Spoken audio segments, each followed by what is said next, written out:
Hello, my name is Tsunami, and I'm here with two very good friends, Caninius and Equal.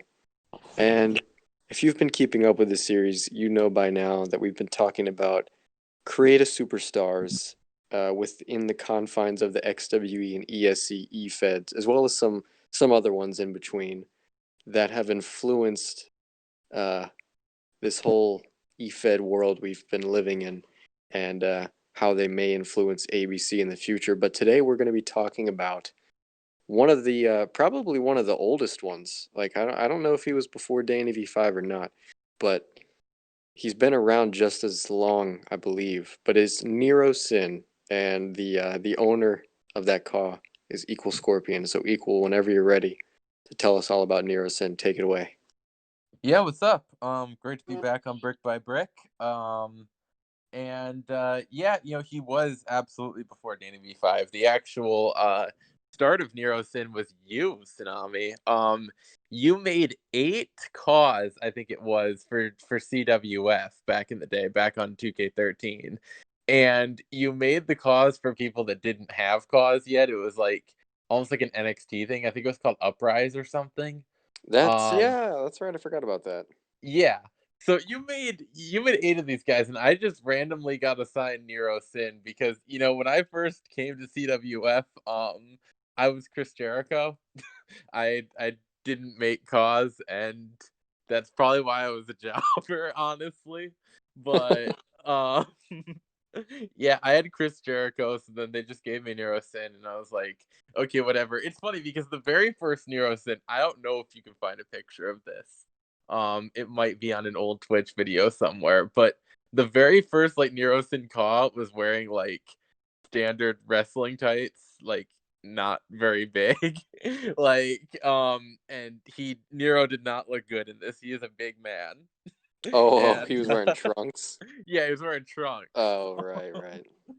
And so the only version of Nero Sin that I actually made myself because I suck at making cause.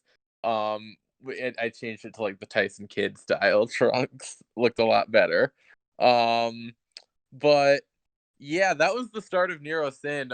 He never really went anywhere in CWF, but I just carried him over to XWE when that really started getting going. He was like my monster character. But that's how Nero Sin started, just as like a random guy on the NXT program of a company that didn't make it very far or didn't make it longer after that. I don't even know if that To NXT program even actually happened or if it was just a concept. I don't remember. Yeah, I don't remember like actually wrestling as him in CWF, honestly, so it probably didn't go anywhere.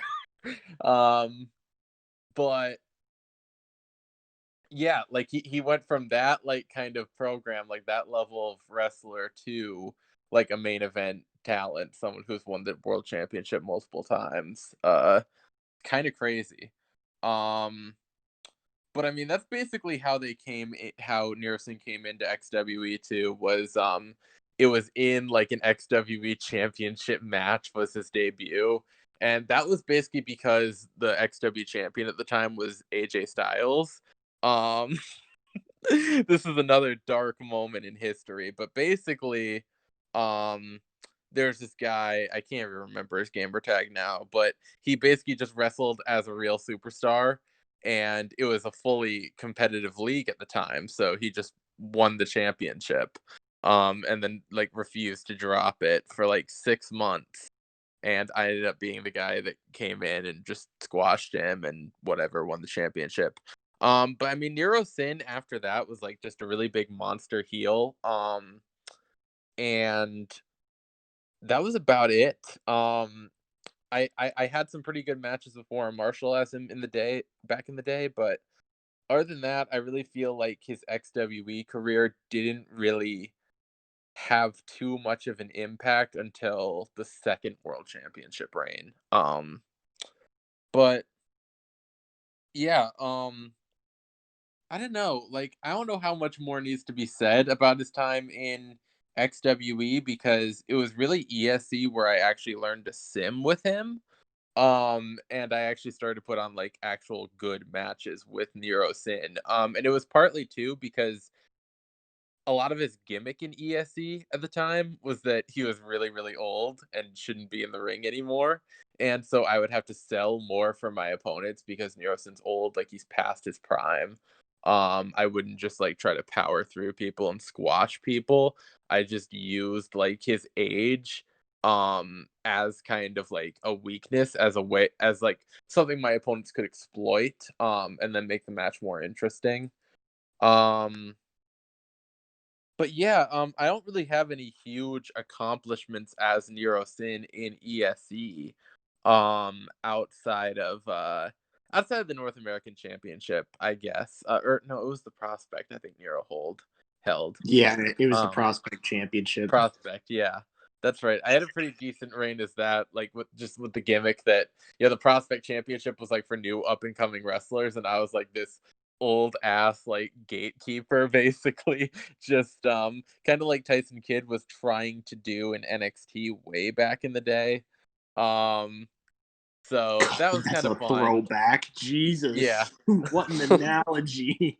Well, I mean, it was like around that time that I made the Nero Sin character and that I really broke into Sim. So I think my career I took a lot of influences from like shit that happened in NXT like 6 years ago because like that was all the wrestling that I was watching back at the time.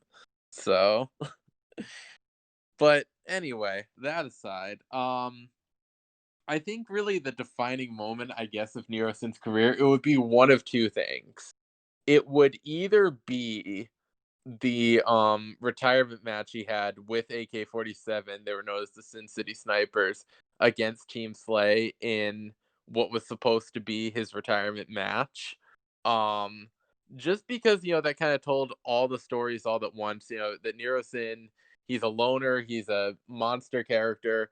He's only ever had one friend and we've been like rivals back and forth, is that AK-47, and he was the guy that partnered with him at the end to take on what ended up being their last opponents, which is Team Slay. And of course, the end of it was AK-47 eliminated Jay McGregor, then Aaron Slade eliminated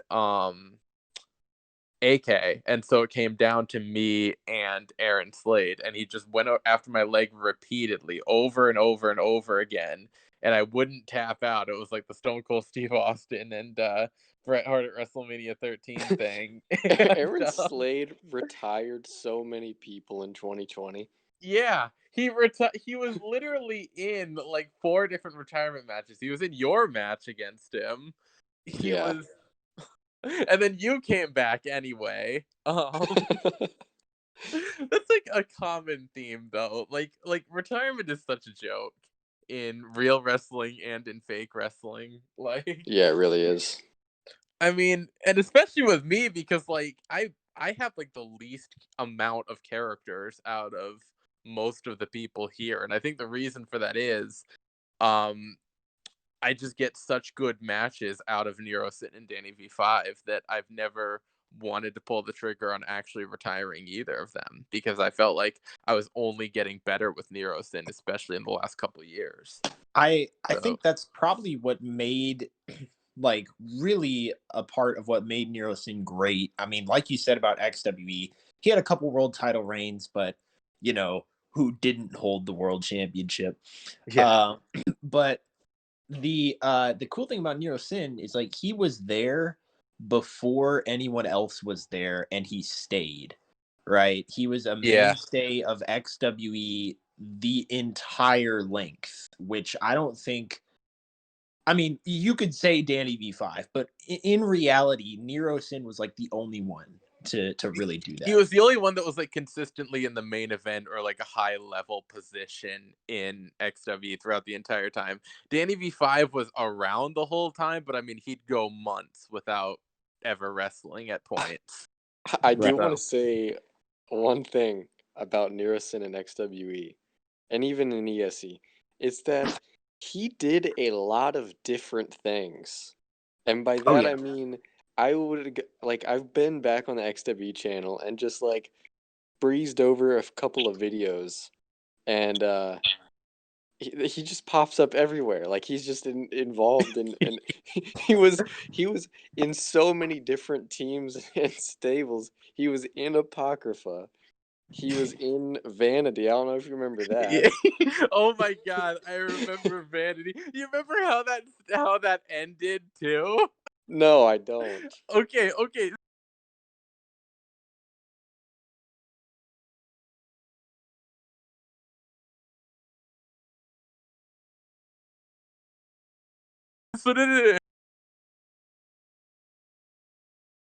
So so both pissed off that we're just like playing Minecraft together. I think at this point because it was like 2014 or early 2015, and he just tells me, "Okay, equal. You're booking XWE.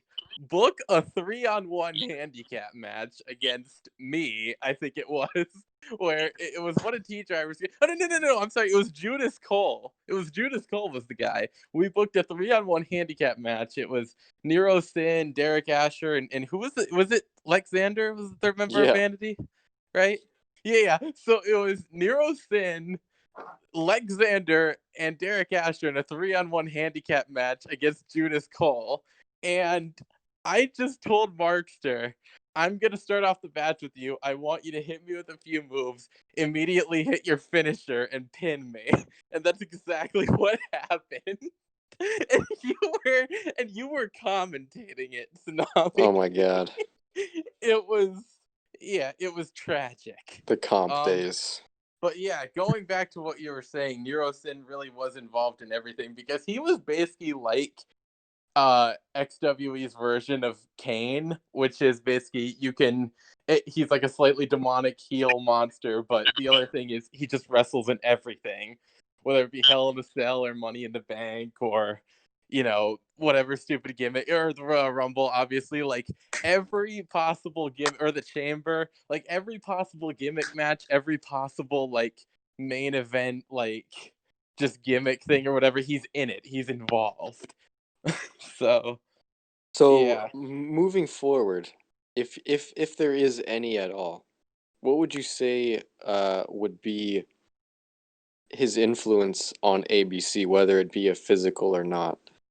Well, I mean, the whole gimmick with Nero Sin right now is he's literally like basically paralyzed from the waist down. Like I haven't fully like explained his injury in kayfabe, but the thing that I was talking about with my retirement match against Yamamoto was I wanted him to injure me to the point where I wouldn't be able to bring him out of retirement even if I wanted to.